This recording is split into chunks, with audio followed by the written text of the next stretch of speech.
Dan and I have been married for 3 years and 8 months ago welcomed our amazing son into the world. He was very planned and wanted, and motherhood had been transformative for me. I was able to take for 1/2 months maternity leave before going back to work. Without going into too many details, we both work white-collar jobs that require professional attire. A normal workday look for me is a skirt or pair of slacks, a silk blouse, pumps or boots depending on the weather, but always with a heel because I'm 5'0", maybe a blazer if I have a big meeting. Dan wears a suit almost every day. I also style my hair and do some makeup for work every day. This is what I wore before our son was born and what I continue to wear. Dan and I are pretty even in sharing parenting duties. I tend to take mornings because I'm more of a morning person than Dan.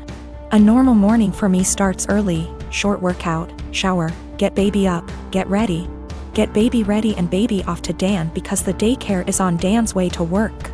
I'm normally dressed at the tail end of this process, but I keep my robe on over my clothes in case my son wants to give my outfit something to remember him by on our way out the door. For the last month or so, Dan has been more irritable than normal in the morning. There have been side comments if he gets up and I'm drying my hair or getting dressed. Basically, if I'm not 100% focused on my son in the AM. Our son is happy playing and supervised, so I just chalked it up to morning moodiness, but it's been getting worse. Last night, I brought it up in what I thought was a neutral, non-confrontational way. Basically, his answer was this: his mom was 100% a mom after her kids were born. She gained a fair amount of weight after she had kids and never tried to lose it. She wore sweatpants every day and works a job where she wears a uniform, so if she wasn't in her work uniform she was in sweats and a t-shirt. She never did her hair or makeup. Her entire identity was being a mom, and she shared with me how hard it was to watch her kids start their own lives. Dan thinks I don't care about our son as much as he does since I worked on losing the baby weight and still put effort into my appearance. I feel like keeping this part of my identity actually helps me be a better mother. I love my son, but I'm still me and I still have the things I like to do. Dressing well my identity actually helps me be a better mother. I love my son, but I'm still me and I still have the things I like to do. Dressing well, blowing out my hair and doing my makeup are therapeutic to me. Now that being said, my son is my life, and if I knew that not doing those things but guarantee him a happy, healthy life, I would stop immediately. I told Dan that my son and I have our morning routine and he gets lots of time and attention before I go to the office. Dan said he wasn't looking to fight, but he just wanted me to think about my priorities and my time management. My sister Anna is special need. She has severe autism, and while she is verbal, most of her communication is physical, like sign language, due to her social discomfort. She does speak around family though, and has pretty bad cognitive skills. She can't comprehend boundaries and lives with our parents, so they can best watch her. I am getting married in 3 months. We planned a simple wedding and reception at my fiancé Michael's parents' barn and farm. Since it's all gonna be DIY and we aren't planning anything too expensive, we can do things pretty quickly since flowers, food, and decor will be provided by his family. I sent out invites last week and I asked that Anna not come. I told my parents I understood that would mean they may not show up, but it was just a heads up. Why no Anna? She has an issue with touching Michael and trying to kiss him. At times when we were at my parents' house, Anna would try and grab Michael's hands, try to lean in to kiss him, or would have a really bad shutdowns if she wasn't allowed to be directly next to him. We've tried speaking to her, but there's only so much we can do when she doesn't really understand. I told my parents I just want one day for Michael to be my partner and not Anna's comfort person. They called me selfish and asked how I expected them to agree to something like this. They told me Anna is disabled and may never experience a wedding of her own, and while I have Michael for probably the rest of our lives, she'll have no one, and that Michael and I can be a little more understanding to the reality of her life. I feel like a total ass, and what they're saying has really gotten to me, and I'm starting to question my decision. My parents called me letting me know they won't be coming and that it's best I don't bring Michael around anymore since I've chosen some man over my sister. They told me that Anna wanting to kiss Michael and hug him is normal for a woman her age, and that she doesn't understand what her feelings mean. I suggested they try to redirect her during the wedding, but they said Michael is gonna be family to her and he needs to get over it. I suggested they watch the wedding via web and they said that's not fair and that they deserve to see things in person. I asked if I could pay for someone with proper credentials to watch her that day while they attention, and they asked what I would do when they died, and if I'd pawn her off every time. I dropped the unfortunate truth bomb that I don't want to put any more of my life aside for Anna anymore. I did it up until I turned 18.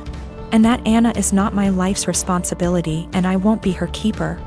I assured them I'd pay for her care, but if she's okay doing this to Michael, then I worry for if I ever do choose to have children and what she'd do to them. They said I was sick for suggesting she'd do anything to my future children and hung up on me. They sent a lengthy text telling me not to contact them until I could do the right thing. I have a cousin, Kat, who got married to Henry early this year. We weren't close as kids. She was pretty spoiled and would always brag about how much designer stuff she has. Be really mean to people under the guise of just trying to help, etc. Don't go out of our way to interact with one another, but I do see her at family events and whatnot, and we make small talk. I'm engaged to Chris, who is a software engineer. He's co-head of his department at work with 2 other people, not too long ago.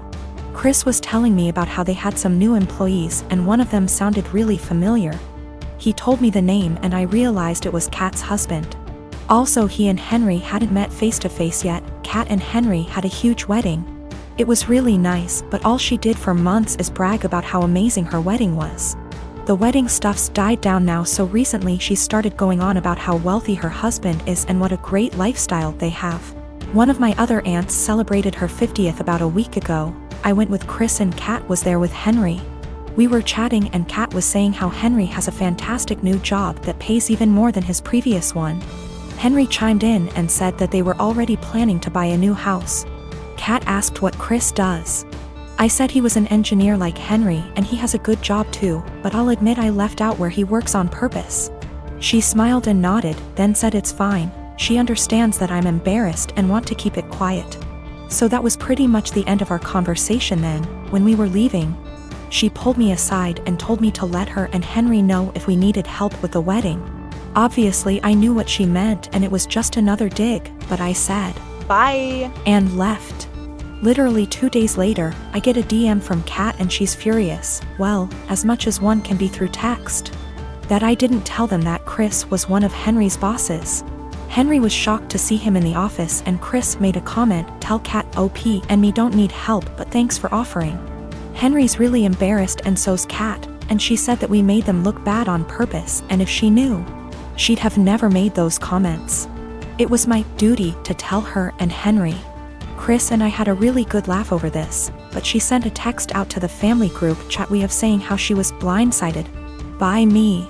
A few others said that what we did was petty and wrong. I have been with my wife for 10 years now and she always has had this habit of making me look bad with our finances. Whenever anything regarding spending money comes up, she will always say how broke we are and she doesn't have the money to do this or buy that. The thing is, we are doing well financially. We have decent jobs and combine our salary is roughly $125K / year. As of today our net worth is more than $1 million but less than 2. I had saved / invested a lot before getting married, so I gave us a good head start. I control the finances / take the lead, but we both agreed to living a very modest life. We both have our cars from college, for example, Honda and Toyota. She knows everything about our finances because at least once a month I go over it with her every time I deposit money in our investment accounts or our kids' college funds. For banking we have an emergency fund and I budget everything else to go straight into investments. We basically stay right at $10,000 in our bank savings account and $500 in our checking account after bills. Most of the time there is more than $500 in our checkings, but once I pay our CC each month I then move anything extra. We always use the CC, so it's not like we only have $500 to spend. Our CC limit is $25,000. A few months ago we had dinner with her friends and they talked buying a new car. My wife said something like, "I wish I could get a new car, but I'm always broke after paying the bills." We still have our college cars. Wife does not want a new car. She will go on to talk about if she had money what she would want to buy, and it always makes me feel ashamed. This "I'm broke" story has been happening for years. When we were driving home, I asked her about. She understood we have the money, but it's how she feels because her bank account is always low. I said I can increase our budget or keep more money in our bank if she wants. Since we are doing well, I'm okay with spending more. She said no and again was happy with our finances. I explained that when she says we are broke, it makes me look bad and I feel ashamed. It's as though I can't provide for the family and / or I am bad with money. She doesn't see it that way. The same conversation has come up numerous times about us being broke. Recently, I reminded her numerous times it makes me feel and look bad in front of friends and family. I told her if she keeps saying stuff like that, I will reveal that we are doing well with money. I gave her a few reminders I'd eventually do this, but she kept going with the "I'm broke" story. At a dinner with her sister and parents, the same "I'm broke" story came up.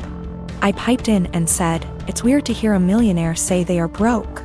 My wife said, "I'm not though." And I quickly say, "We are millionaires and you know that. We go over our finances every month." Well, the "I'm broke" story stopped after that and the night went on as usual. A little later, the same thing happens with her friends and I use the same line. Now my wife is mad at me for using that line and revealing roughly how much money we have. She said it seems like I'm gloating. I say it's better than making me look like I'm running us into the ground financially. I'm pretty open to us spending money and I don't restrict her spending. She has the CC to spend money monthly. Most of the month we have far more than $500 in our checking, but I move anything above to our investments. Once I pay the CC every month, I know I won't have any big expenses then. If I do, we have the CC limit and the $10,000 emergency cash. We live on a really cheap area and had a low cost of living. We never felt RHE need to upgrade until we wanted to start having kids. I didn't have to change our lifestyle much to save a lot. My job is in demand and pays well because nobody wants to live out in my area. So after expenses, I take home a lot more than I would living in a major city. Probably 3 to 4 times more net savings annually if I had to guess. She doesn't want a new car and has told me that multiple times. She doesn't like driving and feels comfortable with her current car. She doesn't know what she wants to do when she retires. I know I'll be golfing, games, and eating edibles most days.